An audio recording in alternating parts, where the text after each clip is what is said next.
우리는 아브라함이 가나안에 도착했을 때 기근이 있다는 사실을 우리는 이미 성경을 통해서 알고 있죠.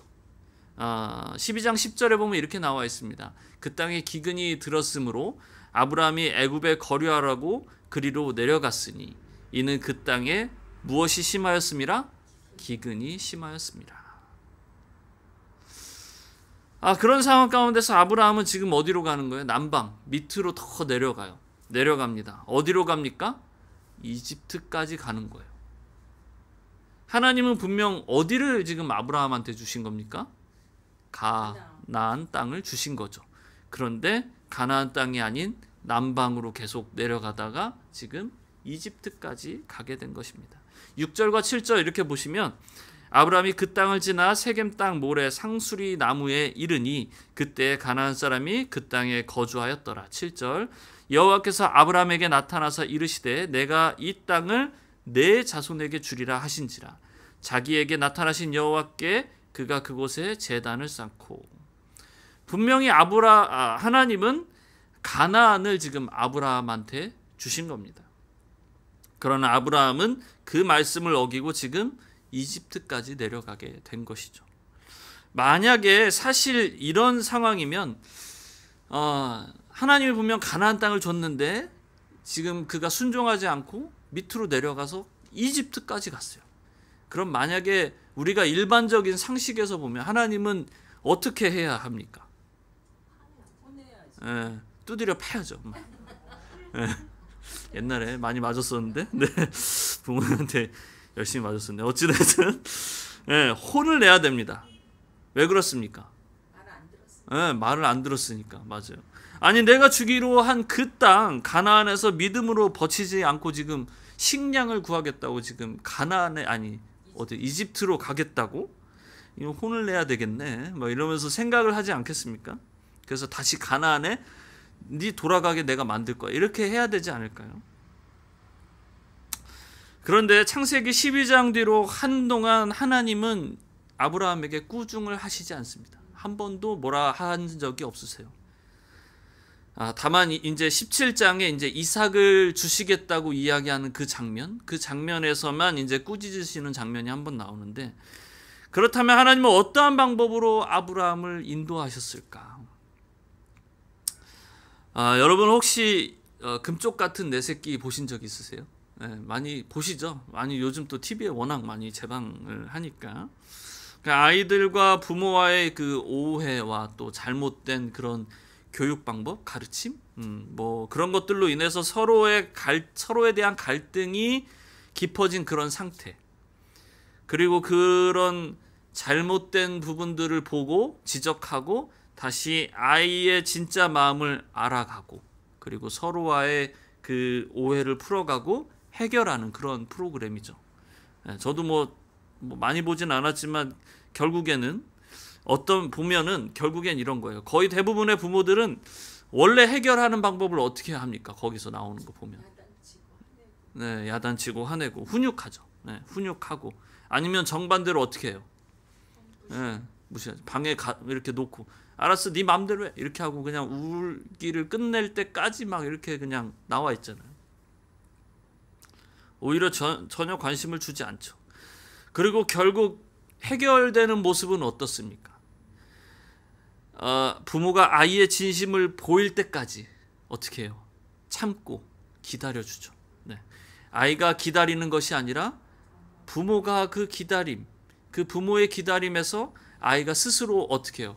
원래는 자신의 마음의 소리를 막 감정으로 막 표현하잖아요. 울고 떼쓰고 막 소리를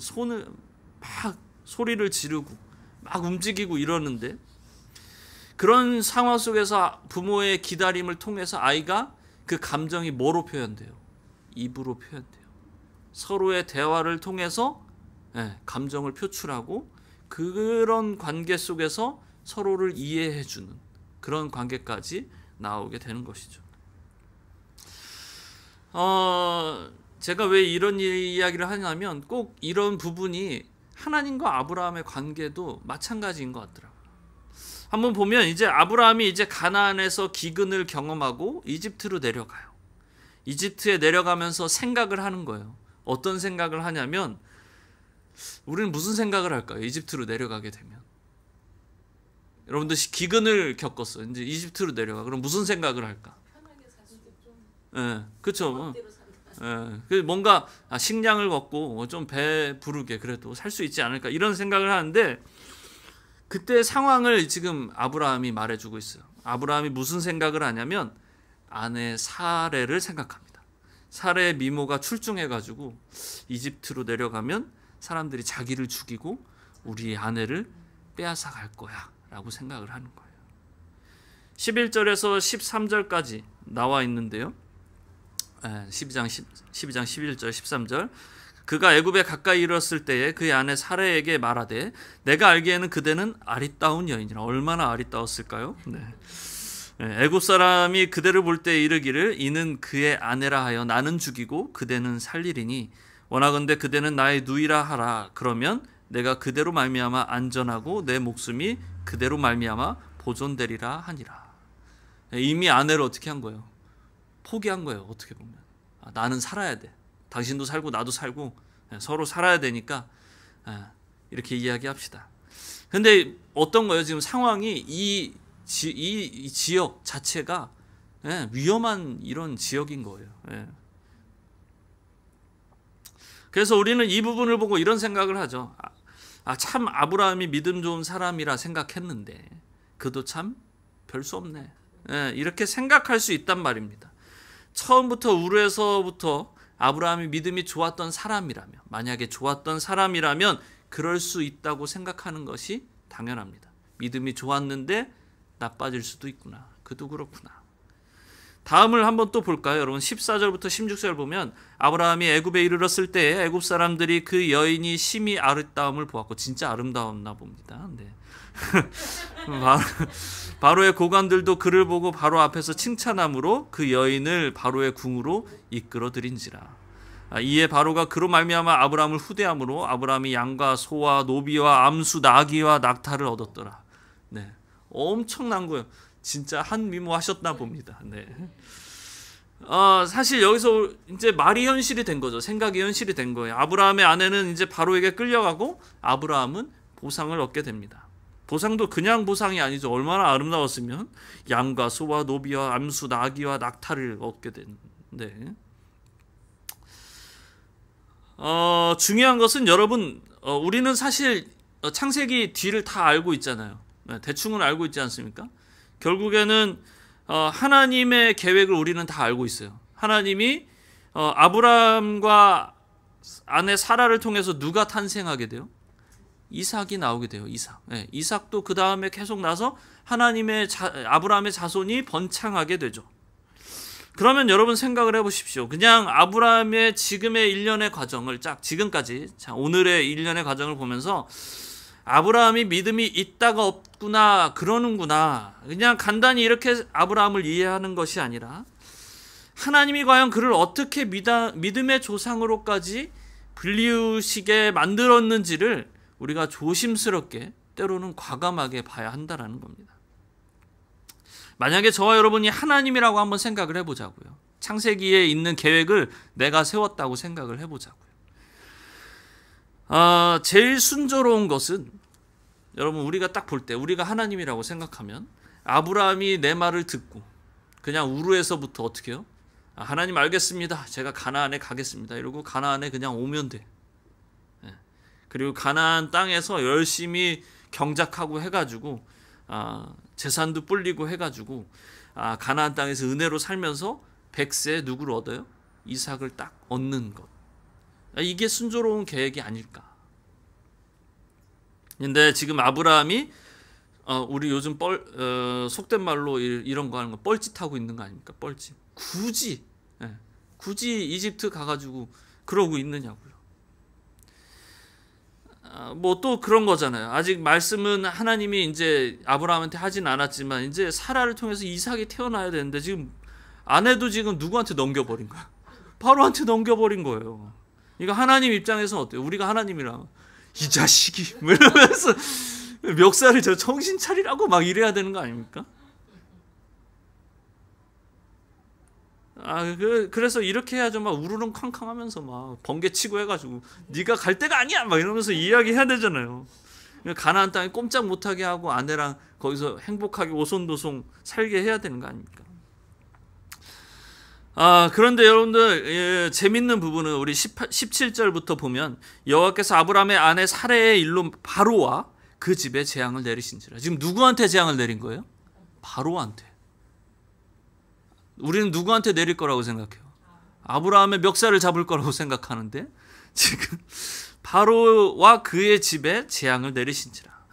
18절 바로가 아브라함을 불러 이르되 내가 어찌하여 나에게 이렇게 행하였느냐? 내가 어찌하여 그를 내 아내라고 내게 말하지 아니하였느냐? 내가 어찌 그를 누이라 하여 내가 그를 데려다가 아내를 삼게 하였느냐? 내 아내가 여기 있으니 이제 데려가라 하고 바로가 사람들에게 그의 일을 명하매 그들이 그와 함께 그의 아내와 그의 모든 소유를 보내었더라. 지금 누구를 혼낸 거예요? 느닷없이 생뚱맞게 바로가 당한 거예요. 바로는 그냥 이뻐서 데리고 왔는데, 사실 우리는 믿음 없는 모습을 보이니 아브라함을 하나님께서 혼내실 거라, 어떤 일이 있을 거라고 생각을 했지만 성경은 이와 다르게 아무 상관없는 바로가 혼쭐 나게 됩니다. 그리고 바로가 왜 아내라고 말을 안 해가지고 내가 이 고생을 하게 만드냐라고 말합니다. 그리고 모든 소유를 돌려받게 되고 어떻게 보면 더 이득을 취한 거 아닙니까? 네, 더 이득을 취하게 된 거예요. 여러분, 이 아브라함, 이삭, 야곱 이 시대를 우리는 어떤 시대라고 합니까? 우리 다영 목사님? 역시 똑똑하시네요. 역시 신대원을 나오셔가지고 족장 시대라고 합니다. 사실 어떤 나라의 대표가 아니에요. 나라의 대표가 아니고 그냥 무리를 이끄는 족장이에요. 한 무리를 이끄는, 무리를 이끌면서 목초지를 따라 떠돌아다니는 그런 목장들이라고요. 그런데 바로는 누구예요?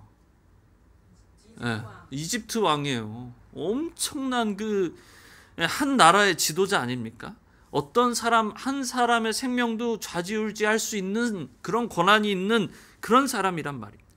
그런데 그런 이집트, 그런 강대국의 왕이 지금 누구한테 혼쭐 나는 거예요? 하나님한테 혼쭐 나는 겁니다. 하나님한테 밤새 시달리는 거예요.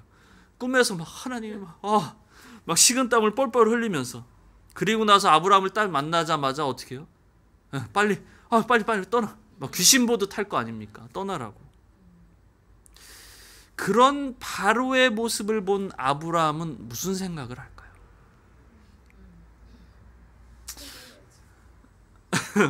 그렇죠. 회개해야죠. 그게 바로 우리의 생각이란 말입니다.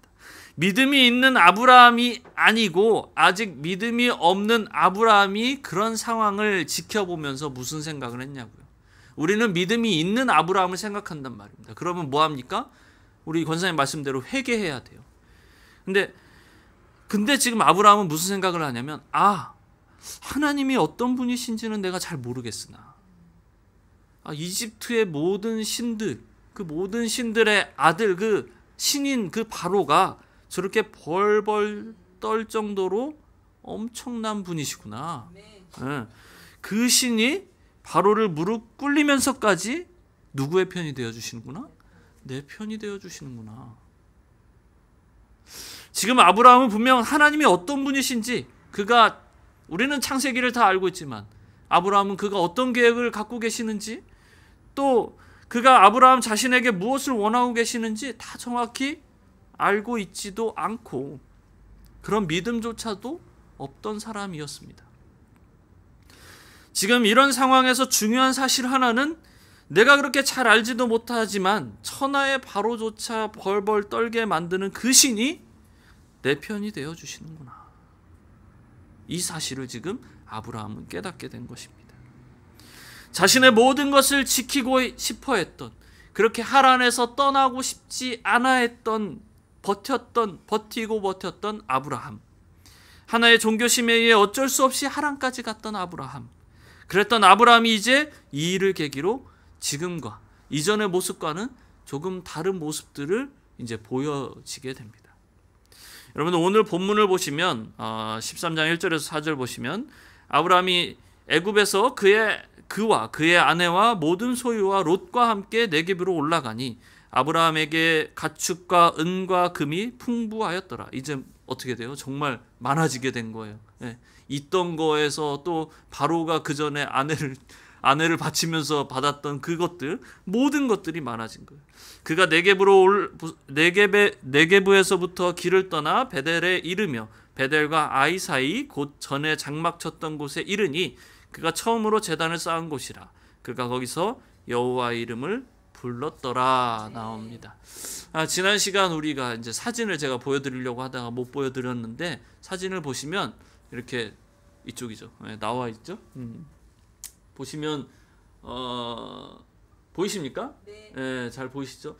우르 처음 출발했던 곳이 저 페르시아만, 저쪽 오른쪽 끝에서부터 수메르 이 바벨론 제국, 여기는 나라란 말입니다. 예, 엄청나게 잘 되어 있는, 복지가 그래도 지금 말로 따지면 복지가 잘 되어 있는 그런 나라란 말입니다. 나라에서 하란까진 간 거예요. 종교심에서 하란까진 갔어. 근데 하란에서부터는 뭐예요? 나라가 없어요. 예, 이제 뭐 아람도 있고 뭐 수리아, 그때 당시 뭐 아수르, 우리 아는 그런 나라들이 생기기 전, 예, 약탈하고 이런 상황 가운데 있는 겁니다. 여기서 저기를 지나서 가나안까지 간다는 것이 엄청 쉬운 일이 아니란 말입니다. 가나안도 마찬가지고요. 가나안 자체도 그런 어떤 잘 되어 있는 그런 제국, 나라가 아니란 말입니다.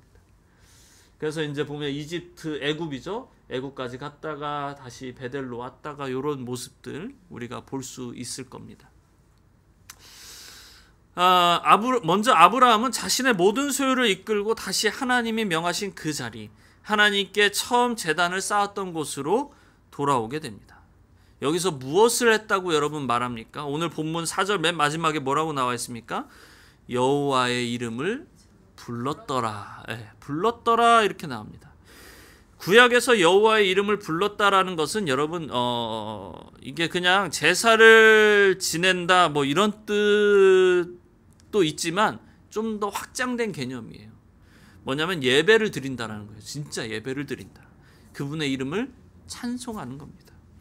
이전에도 창세기 4장 26절 보시면 이렇게 나와 있죠. 여기 보시면 거기서 셋이 에노스를 낳는 장면을 나오는데, 에노스를 낳을 때 거기서 사람들이 어떻게 해요? 비로소 여호와의 이름을 불렀더라 이렇게 나옵니다. 에노스의 뜻이 뭐냐면 이 나약함, 이 병든 것, 뭐 이런 거를 뜻해요.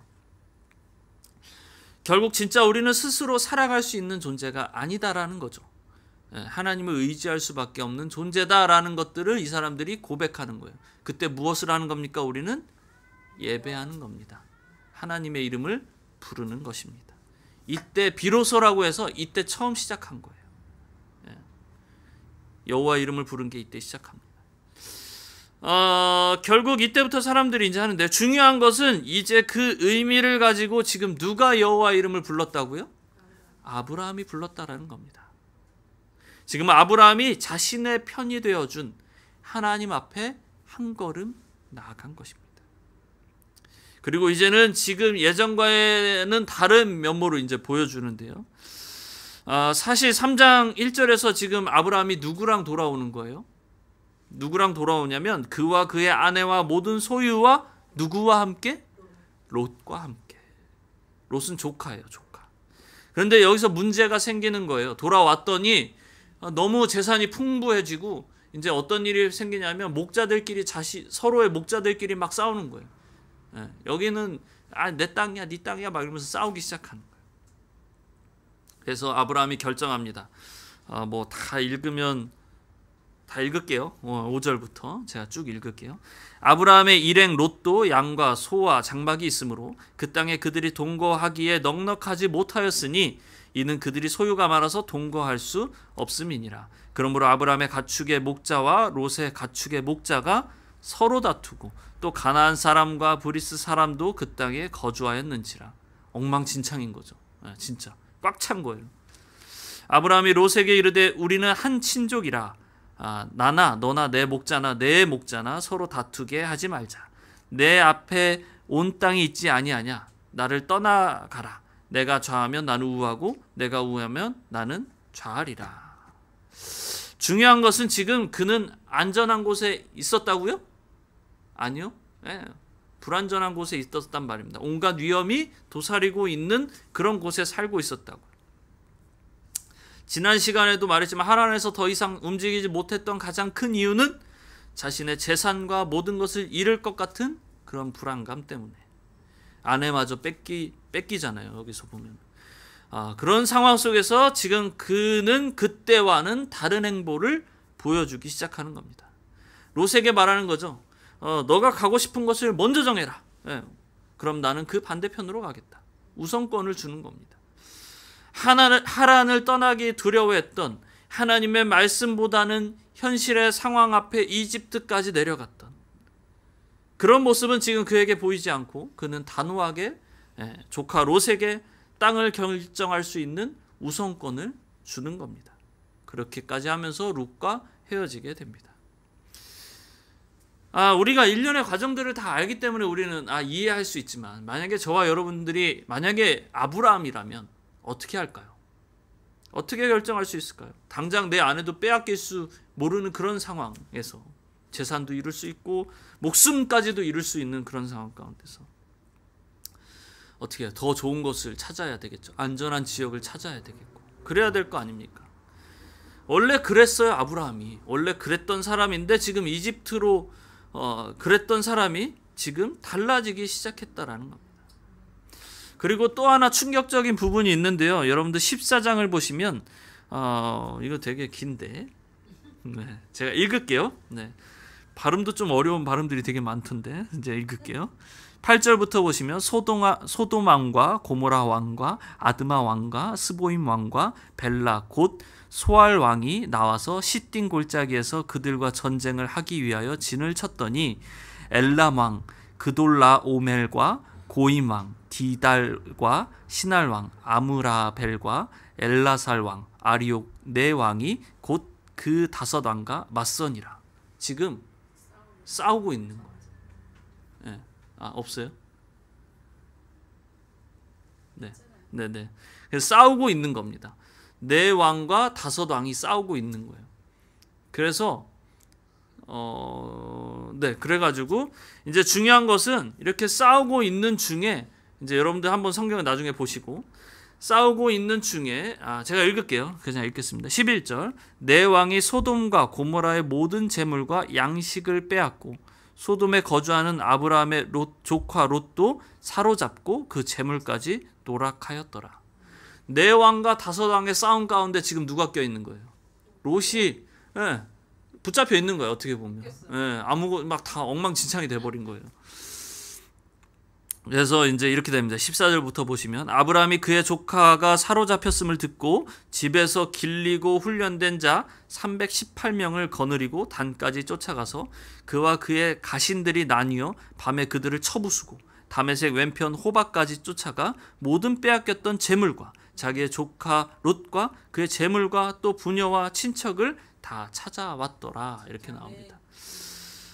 사실 여러분 우리가 이렇게 글로 되어 있으니까 그냥 짧잖아요. 그냥 한번 쭉 읽고 그래 그런 일도 있었구나 이렇게 생각할 수 있지만 사실은 실로 엄청난 일입니다. 왕들의 싸움이에요. 왕들의 싸움. 그 나라와 나라가 싸우는 그 지경 속에서 지금 아브라함이 뛰어든 겁니다. 하나님의 일하심 제가 이제 이 책을 가지고 우리가 설교를 같이 나누고 있다라고 했는데 그 책에 보면은 이 책에서 이 부분을 이렇게 예시를 들었어요. 러시아, 중국, 북한, 일본이 한 팀이 되고 미국을 비롯한 영국, 프랑스, 독일, 이스라엘 뭐 이렇게 싸우고 있는 중에 자신의 이 목사님의 조카가 지금 북한에 사로잡혔다라는 소식을 듣고 교인들한테 연락을 해가지고 훈련된 318명이 이제 포크와 나이프를 들고 이제 싸우러 올라갔다 뭐 이런 식으로 하는 거예요. 물론 이제 좀 비교가 조금 덜 되긴 하지만 비슷한 거예요. 결국엔 아무리 뭐 목자 이 족장이잖아요. 이 목자들이 훈련이 아무리 돼봤자 뭐 전투 맨날 이러고 싸움 훈련 총검술 했겠습니까? 아니죠. 뭐 했겠어요. 맨날 돌팔매질하고 뭐 해봤자 뭐 이런 거 했을 거 아닙니까? 그런 사람들 318명 데리고 가봤자 몰살될 게 뻔한 그런 상황인데 이게 말이 되냐고요. 말이 안 되는 상황입니다. 그런데 아브라함이 가는 거예요. 근데 15절 보니까 다 처부수고 빼앗겼던 재물 그리고 롯과 그의 재물 부녀와 친척을 다 찾아왔다 기록되어 있습니다. 제가 계속 강조하고 있지만 아브라함이 원래는 어떤 사람이었다고요? 믿음이 없던 사람이었단 말입니다. 하란에서 더 이상 두려워서 떠나기를 한 걸음도 내딛지 못했던 사람이었단 말입니다. 식량을 찾기 위해 이집트로 떠났고 자신의 목숨을 구하기 위해서 아내를 누이라고 속이기까지 그렇게 했던 사람이란 말입니다. 그런데 지금 그에게 지금의 목숨이 위험천만한 그런 상황 가운데서 이런 배짱이 어디서 나왔을까? 무엇을 믿고 지금 자신의 조카 롯을 구하겠다고 포크와 나이프를 들고 지금 자신의 식구들과 지금 롯을 구하러 갔단 말입니까? 그는 아마도 애굽에서의 경험, 바로에게 아내를 빼앗기면서 바로가 재앙을 당하게 되는 그 일을 통해서 그는 무엇인가를 깊이 생각하게 되었다라는 것입니다. 계속 언급합니다. 아브라함은 원래 믿음이 없던 사람이었습니다. 만약에 그가 가지고 있던 강했던 믿음이 약해져서 이집트로 간 것이라면 그를 혼내면 그가 회개하고 돌아오겠죠. 다시 하나님 앞에 돌아가야지 이렇게 하고 돌아왔을 겁니다.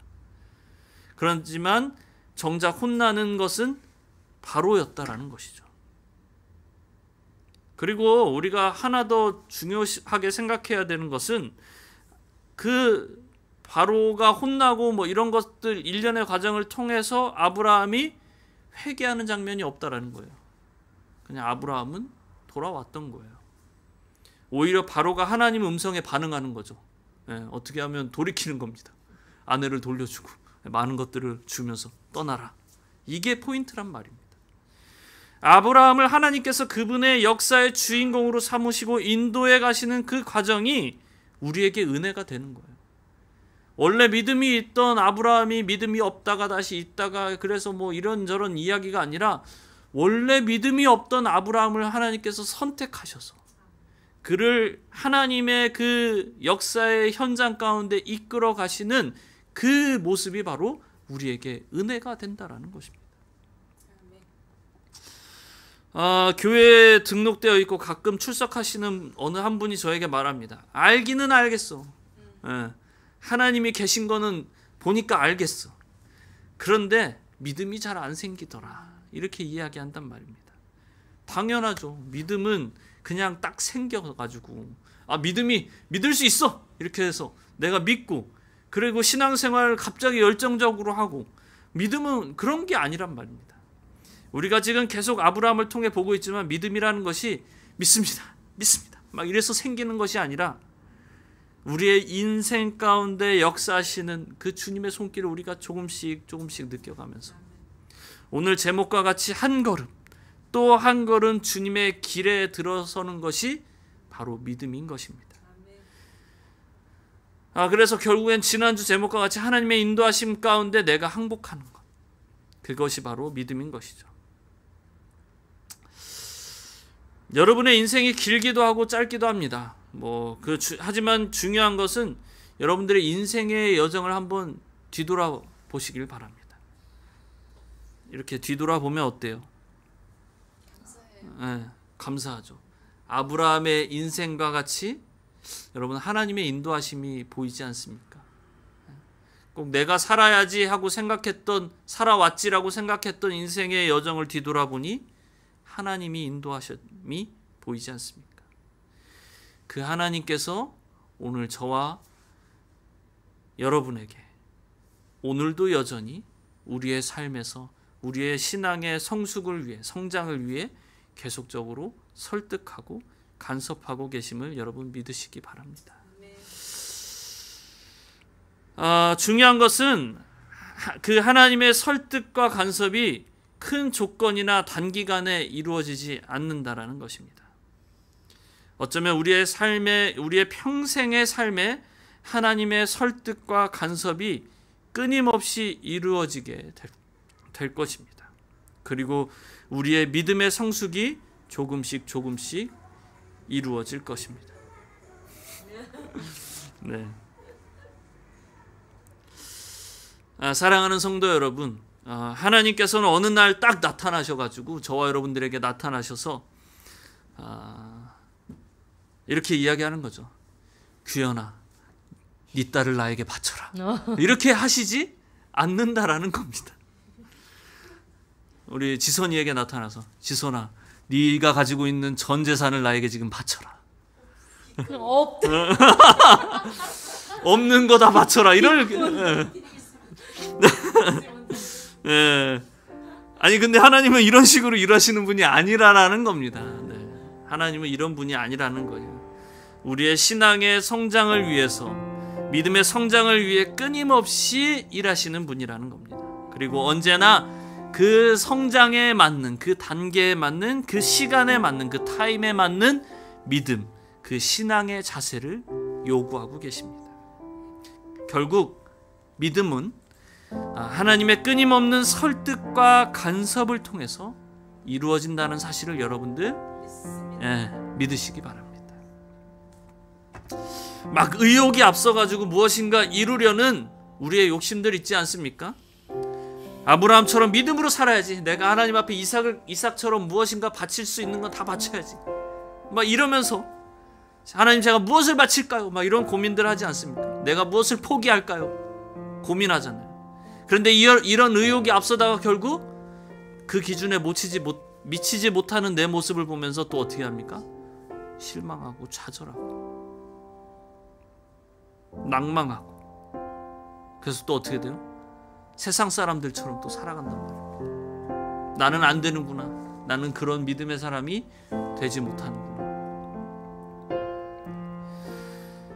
이런 급진적이고 단기적인 감정이 여러분 아니라 하나님 앞에서 지금까지 내 삶을 인도하신, 나의 신앙의 성장을 위해 계속적으로 내 삶에 개입하시고 간섭하시고 그리고 설득하시고 인도하시는 그 주님을 깨닫고 아브라함과 같이 주님의 길로 한 걸음 또 한 걸음 믿음의 걸음을 내디딜 수 있는 저와 여러분 되기를 예수님의 이름으로 축원합니다.